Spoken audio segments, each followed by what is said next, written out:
Voy a hablaros un poquito de dos cosas eh, que tienen muchísima influencia en lo que el entrenador termina suponiendo para sus futbolistas y lo que los futbolistas de un equipo terminan devolviéndole al entrenador. Porque al final la vida es como una especie de boomerang. Lo que hoy lanzamos hacia nuestro exterior depende de lo que lleve eso que lanzamos, eh, de la misma manera nos va a volver. Bueno, pues fijaros, cuando un entrenador realmente confía en sus jugadores, cuando realmente confía, es porque el entrenador ha invertido mucho tiempo en conocer a sus jugadores, conocer a la persona que cobija dentro del jugador y también conocer a ese jugador que luego en el terreno del juego se manifiesta dentro de un juego súper variable, sorpresivo, pero colectivo a la vez. Colectivo donde esa mezcla de capacidades, esa mezcla de sentimientos, esas mezclas generan de que luego la fusión de ellas se genere algo que todos queremos tener como entrenadores, que es equipo. Equipo es una fuerza sin fisuras, es una fuerza que te lleva, que te traslada a objetivos, entendiendo que un juego colectivo como el del fútbol siempre va a tener esa pelea, ¿no? Esa pelea que está ahí y que el entrenador tiene que manejar entre lo que es la convivencia de los objetivos colectivos con los objetivos individuales. Eso es algo que siempre está ahí. ¿Por qué siempre está ahí? Porque tener una plantilla de jugadores es el primer paso para construir fútbol. El siguiente paso es que tengo que hacer equipo. Hacer equipo no es solamente tener un modelo de juego, no es solamente tener unos sistemas que son plataformas de desarrollo para ese modelo, teniendo muy en cuenta las capacidades de mis jugadores.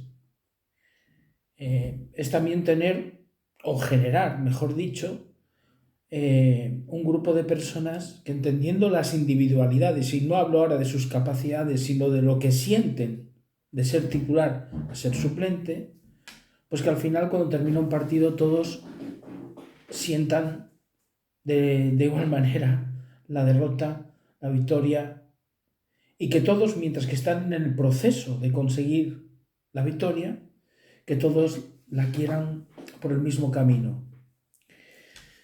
Bien, aquí es donde llega la primera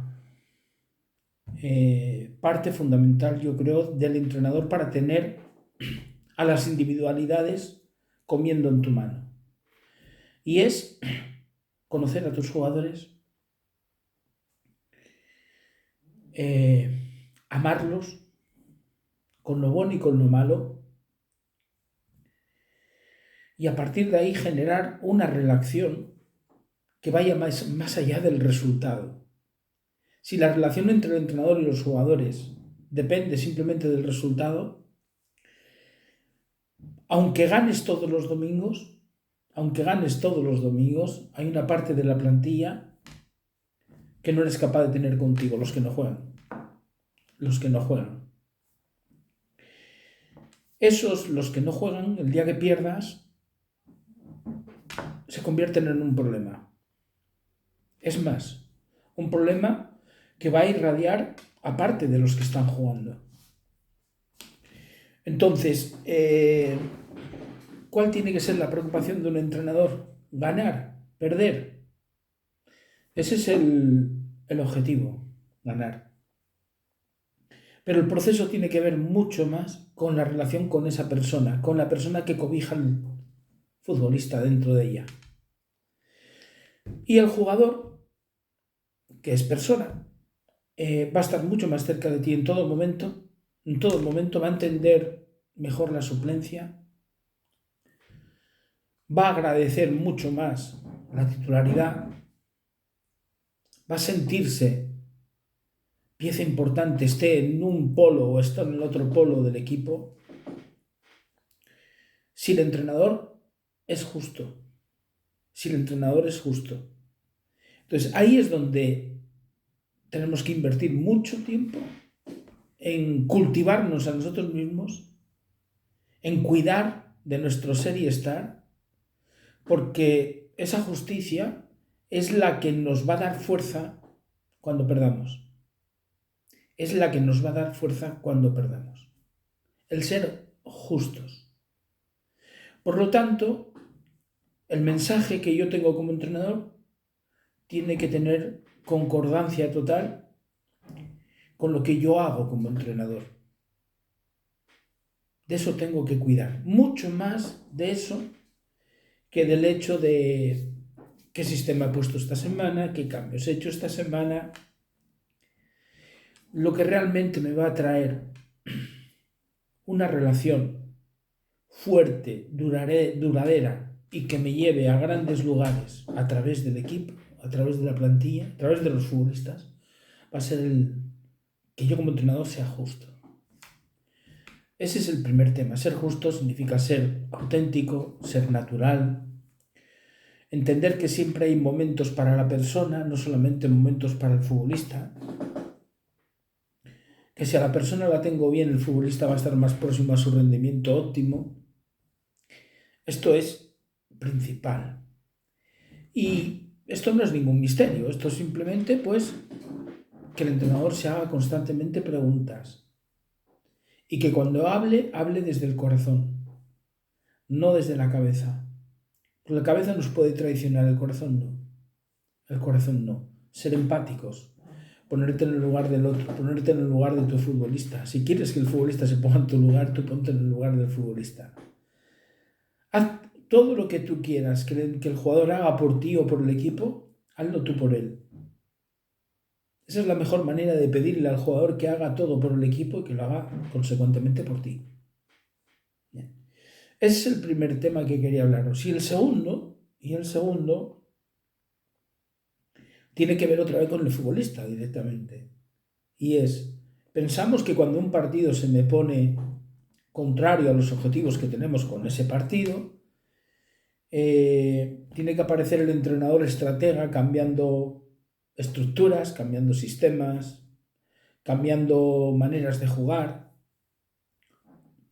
Y yo os digo, ¿todo eso es importante? Sí que es importante. Que el entrenador lea lo que está ocurriendo y que en un momento determinado modifique la estrechez, la anchura, el alargamiento, el encogimiento de su equipo, el pasar de una situación muy simétrica dentro del terreno de juego a nivel de estructura a pasar a una situación más asimétrica, sí que es importante, pero no es decisivo. Lo que sí es decisivo es que como no hay jugador igual que no hay persona igual, lo que tenemos que entender es a jugar con las diferentes capacidades de nuestros jugadores. A jugar con las diferentes capacidades de nuestros jugadores. Por eso al principio decía que tenemos que querer a nuestros jugadores tal y como son. Al jugador no lo hacemos. Al jugador no lo vamos a guiar. Al jugador no le vamos a cambiar su fútbol.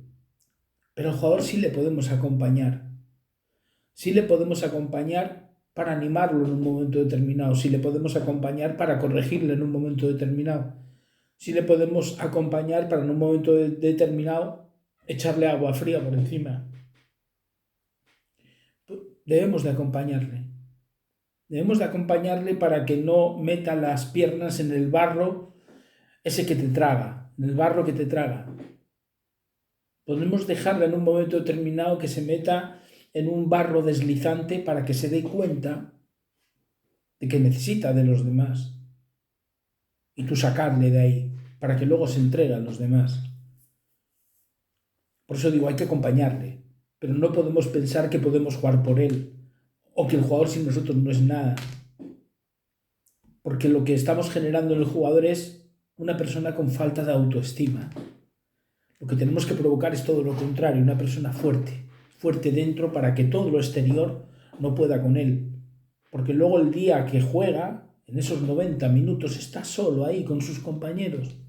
Tiene que decidir por sí mismo, tiene que salir adelante de los problemas por sí mismo, tiene que leer lo que está ocurriendo para hacer lo que conviene al equipo por sí mismo. Nosotros desde afuera estamos para intentar ayudarles, pero entendiendo que no les podemos suplantar. Sí ayudarles, acompañarles, pero no les podemos suplantar. El día que consigamos esto, va a ocurrir que esto que os estoy diciendo, de que el jugador el entrenador donde realmente interviene, que es cambiando capacidades dentro del terreno de juego, que sí crean un tsunami en el equipo rival, para que esto ocurra, la autoestima de mis jugadores tiene que ser muy buena, porque os pongo un ejemplo y ya termino con esto. Si yo estoy jugando con un lateral defensivo, he colocado el lateral derecho, un lateral defensivo, porque me interesa cerrar esa banda bien, porque me interesa que el jugador que va a jugar por delante esté más pensando en atacar que en defender, por lo que sea. Porque el rival tiene por ahí un jugador que apenas defiende, que se queda descolgado y que es un jugador decisivo para ellos, con lo cual muy dañino para el rival, es decir, para nosotros. Mejor decido salir con un lateral derecho defensivo. Cierro bien esa zona y libero al jugador que tengo por delante, con lo cual saco las mejores capacidades del jugador que tengo por delante. Pero de repente el partido se me torció y tengo que arriesgar. Y tengo otro lateral que es un lateral que no es defensivo, es un lateral carrilero. Y entra ese jugador y si ese jugador no tiene autoestima, no se conoce a sí mismo, no se quiere, porque yo no me he preocupado como entrenador tampoco de conocerle ni de quererle, va a querer ser el lateral defensivo que yo había puesto de mano, porque él entiende de que el que jugó de mano es el que tiene la confianza del entrenador. Entonces va a querer hacer lo mismo que estaba haciendo el otro. No he conseguido nada. No he conseguido nada. Posiblemente lo haya empeorado el partido, porque va a entrar un jugador que no tiene las capacidades del anterior, a hacer lo del anterior, con lo cual lo va a hacer peor. Y no se va a producir el cambio que yo quería, que era tener un lateral de largo recorrido. Para intentar hacer daño, porque necesito hacer un gol, necesito recuperar el marcador dentro del partido. ¿Verdad? Entonces, dos claves para el entrenador. Ser justo con sus jugadores, ocuparte de conocer muy bien a tus futbolistas, quererlos, amarlos, creer en ellos. Es el primer paso para que ellos crean en sí mismos y crean entre ellos, al que tengo a la derecha, al que tengo a la izquierda, al que tengo por delante, al que tengo por detrás. Que no en el momento que aparezca la pobreza por la puerta de nuestra casa, salte el amor por la ventana. Eso ocurre en los equipos cuando no hay esa fuerza creada. ¿De acuerdo? Bueno, pues de esto quería hablaros, de lo importante que es la justicia en el entrenador, conociendo a sus jugadores, amándolos, queriéndolos, todo esto, no sé qué más, y a partir de ahí, que los cambios que hago en un partido tienen muchas más posibilidades de ser positivos cuando hago cambios para cambiar lo que está ocurriendo en el terreno de juego a través de las capacidades de los futbolistas y no de un dibujo. No quiero decir con esto que luego el dibujo no sea importante, también lo es. Un abrazo.